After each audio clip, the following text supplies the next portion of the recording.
It's interesting that sometimes asking for something of advantage or asking for something precious gets too scary for us. We don't want to risk the vulnerability of it because we've known what it's like to be in pain before. So let me ask you today, is there anything that you're not asking God for because it would be too big of a risk? Because it would leave you in too much of a point of vulnerability? If you ask me as I look through my life, what's one thing that just left me in that vulnerable position? For me, like the Shunammite woman, it would be in the kids area. I mean, before they were ever born, I watched other people with little kids. I thought about holding that squirming thing in my hand, and I thought, I have not been trained for this. I do not have the license to be a father yet. And then I began to think, well, what happens if they grow up foolish or embarrassing? Or worse, what if they grow up to be like me? What if I'm a crappy dad? What if they break my heart?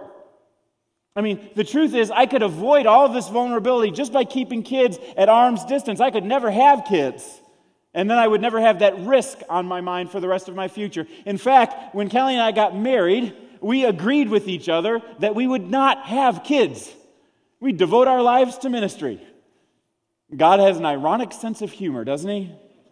These things just happen sometimes. But let me ask you, are you avoiding vulnerability? Are you avoiding vulnerability? Sometimes people who have experienced extreme pain in their past will do things in order to make sure they're not vulnerable in their future. Like Marlin from Finding Nemo, who did not want to experience the pain of losing one more kid. And so he sets up the entire life of his son to be risk-free. Don't touch the boat, Nemo. Or like the abused little girl who grows up and becomes a woman and is intentionally overweight so that no man will ever be interested in her.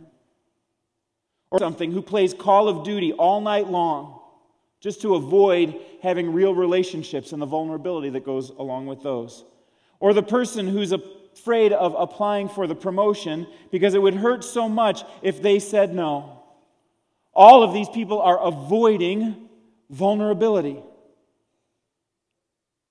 God invites us into a life filled with risk. The Christian is constantly able to live with risk in their lives because they trust that God is there to catch them if they fall. Now, this doesn't mean that everything's going to turn out all right and you'll get everything that you ever hoped for or asked for. It doesn't mean that you'll avoid pain the entirety of your life. But what it does mean is that God is good even when life hurts. God walks with you in the midst of your pain.